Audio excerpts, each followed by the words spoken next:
Halo, selamat pagi Sobat Investor. Kembali lagi pada Ticker Talk bersama saya Yulistio Pratomo. Indeks harga saham gabungan atau IHSG berakhir di zona hijau. IHSG menguat sebanyak 40,29 poin atau 0,69% ke level 5.916,07 pada akhir sesi perdagangan Senin 6 Juli kemarin. Ini merupakan rally hari ketiga setelah indeks mengalami koreksi selama 2 pekan berturut-turut. Bursa Efek Indonesia mencatat volume transaksi mencapai 18,55 miliar saham dengan nilai transaksi sebesar 5,4 triliun rupiah, sedangkan frekuensi perdagangan mencapai 1,61 juta kali transaksi. Sementara itu kapitalisasi pasar atau market cap menjadi senilai 10.356 triliun rupiah.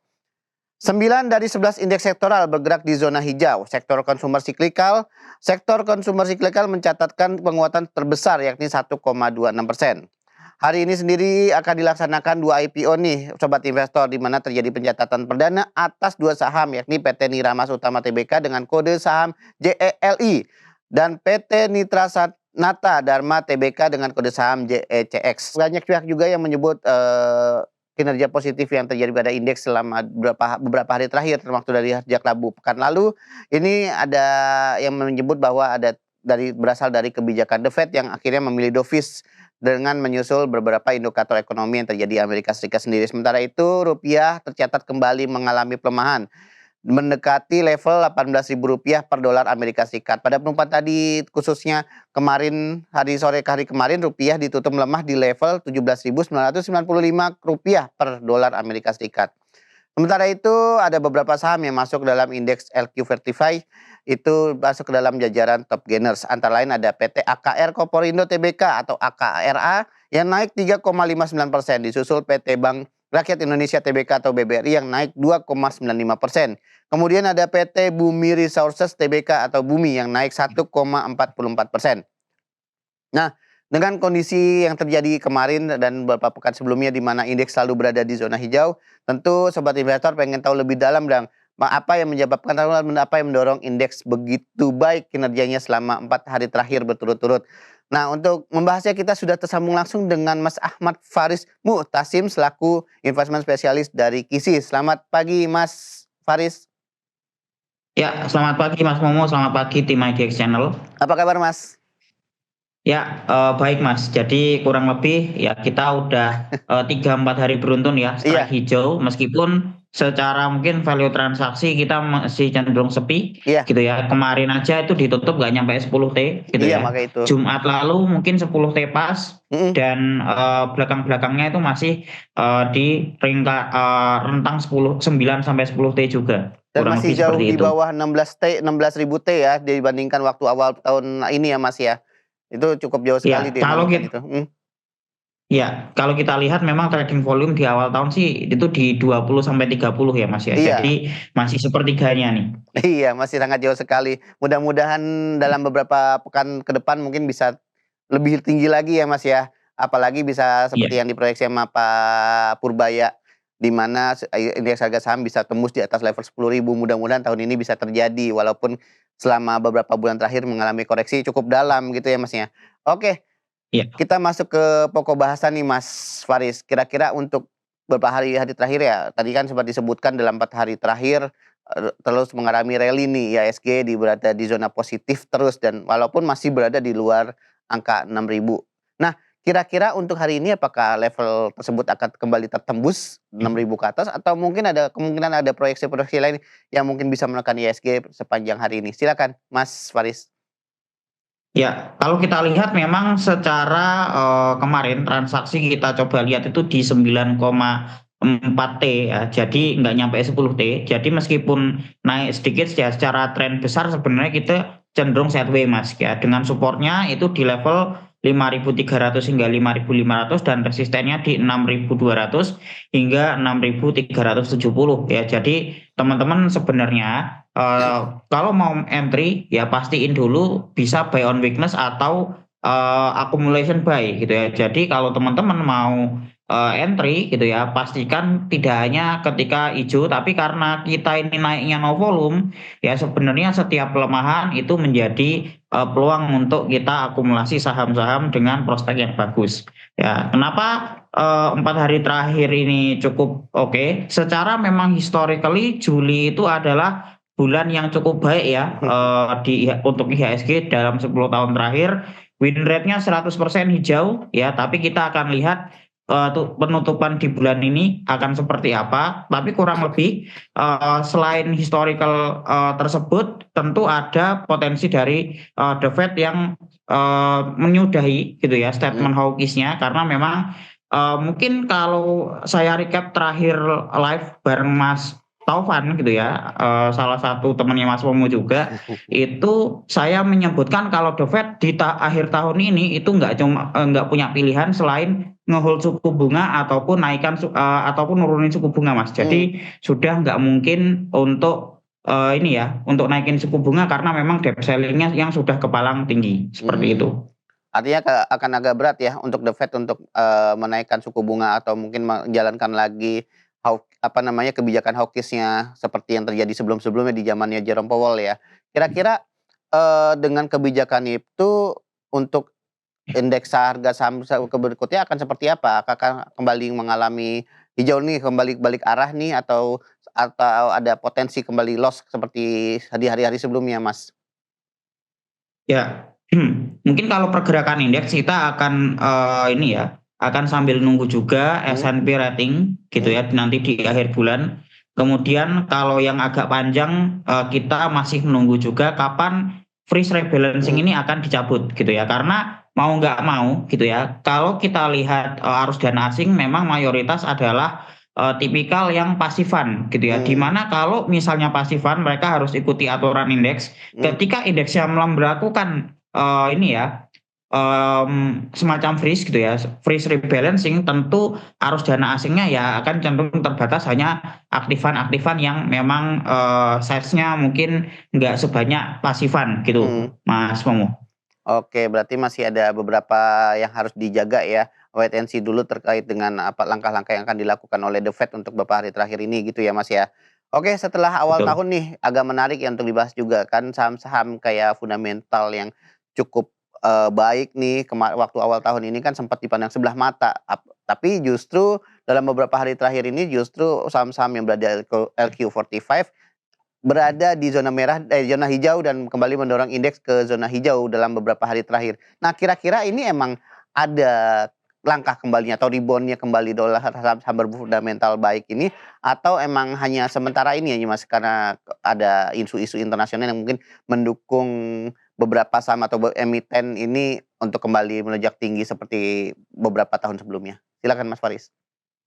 Ya, di samping memang kita kena ini ya, kena tegur MSCI dan itu membuat saham konglomerasi yang sebelumnya menjadi penggerak pasar itu cenderung bergerak terbatas gitu ya. Nah, jadi di samping itu ada semacam behavior ketika setelah market crash gitu ya. Karena kalau kita lihat memang kan IHSG ini melemah 6 bulan beruntun gitu ya. Nah, setelah 6 bulan ditutup dengan candle merah. Nah, setelah market crash tentu yang pertama dicari ini adalah bisnis yang memang terbukti prudent gitu ya. Karena selama ini di 2-3 tahun ke belakang kita melihat ya market itu lebih di-driven dengan growth story ya. Ketika perusahaan atau emiten itu menjalankan sebuah usaha yang prudent tapi tidak mempunyai cerita growth story yang menarik ya, tentu akan susah untuk pelaku pasar mengapresiasi saham tersebut ya. Nah, karena nggak bisa langsung risk on gitu ya. Di samping itu untuk investor yang tipikalnya dividend hunter, nah ini banyak saham yang menawarkan dividend yield yang menarik gitu ya. Let's say BBRI gitu ya. BBRI itu kalau di harga sekarang dengan asumsi annualized IPS 400-an itu sudah dividen yield-nya itu 15% gitu ya. Nah, asumsi mungkin IPS mungkin nggak bertumbuh gitu, itu bisa di 12-13%. Artinya 2 kali rate obligasi ya. Nah, dan ini cukup menarik mungkin bagi investor yang tipikalnya mungkin seperti Dapen, Mas. Seperti itu. Artinya Dapen akan kembali tertarik ya untuk masuk ke saham-saham yang fundamental, apalagi mereka yang menawarkan dividen yield yang cukup tinggi seperti yang dilakukan BBRI ya Mas ya. Oke, kalau melihat Ya. pergerakan dalam sepekan terakhir ini Mas, apalagi kan dalam 4 hari terakhir atau udah, IHSG berada di rally terus ya, rally di zona hijau terus. Kira-kira untuk hari ini sendiri kira-kira akan bergerak seperti apa Mas? Apakah akan kembali, berada di zona hijau kembali atau mungkin ada potensi untuk balik arah ke bawah lagi nih? Atau mungkin masih ada so-so lah dengan kondisi yang terjadi sekarang? Silakan Mas Faris. Ya, kalaupun memang biasnya menguat gitu ya, saya sih juga, punya keyakinan analisa kalau misalnya memang biasnya menguat. Mhm, Cuman mungkin secara spread, secara pergerakan akan cenderung sempit, Mas. mmm, Ya jadi, dalam jangka pendek apakah level psikologis 6.000 ini bisa dicapai? mhm, Tentu ada possibility ke situ. Nah, tapi teman-teman juga perhatikan juga tren besarnya ya kita masih sideways. Nah, mhm, nanti bullish-nya kapan, Mas? Nah, bullish-nya kalau misalnya IHSG mampu untuk breakout dari area 6.200 sampai 6.300. Nah, di situ teman-teman bisa konfirmasi kalau misalnya secara tren IHSG itu sudah reversal. Nah, jadi tren besarnya masih cenderung sideways di 5.300 sampai 5.500 sebagai support mhm, dan resistennya di 6.200 dan 6.300 gitu ya. Jadi untuk jangka pendek 6.000 dulu mhm, itu ya still good ya. mhm. Kita pelan-pelan untuk menembus resisten yang ada, seperti itu. Oke, berarti masih ada pergerakannya sideways ya, cukup tipis pergerakannya pada hari ini, mudah-mudahan sih bisa tembus lagi ya ke 6.000 seperti bulan-bulan sebelumnya. Apalagi kemarin sempat terlempar dari 5.900 tapi sudah kembali lagi nih 5.900. Oke, kita berlanjut ke langkah selanjutnya nih Mas, yang paling ditunggu-tunggu oleh sobat investor. Untuk hari ini sendiri kira-kira teman-teman dari Kesi sudah menyiapkan ya, beberapa saham yang mungkin sudah akan direkomendasikan atau mungkin dipilih secara khusus untuk rekan-rekan sobat investor yang menyaksikan tayangan Tiktok pada hari ini. Kira-kira apa saja Mas saham-saham yang sudah masuk ke dalam radar nih dari teman-teman di KISI? Silakan Mas Faris. Ya, pertama untuk saham-saham yang, kita bisa masukkan untuk watchlist ya teman-teman ada BRIS, ya teman-teman bisa perhatikan level support di 1.720 dengan resisten pertama di 1880 dan resisten kedua di 1940. Nah dengan, level tersebut ya kurang lebih teman-teman bisa trading di range tersebut. Lalu yang kedua ada BUFA, teman-teman bisa perhatikan level support di level 800 dan juga resisten pertama di 930 dan resisten kedua di 970. Ya, jadi BRIS dan BUFA sebagai kurang lebih secara teknikal cukup menarik karena memang dari fase downtrend-nya akan ada potensi untuk menguji lasainya, seperti itu. Oke. Untuk tadi yang kita bahas tadi Mas, BBRI dengan dividen yield-nya yang mungkin agak mulai tinggi, kira-kira untuk potensinya pada hari ini apa mungkin kembali berkinerja positif Mas?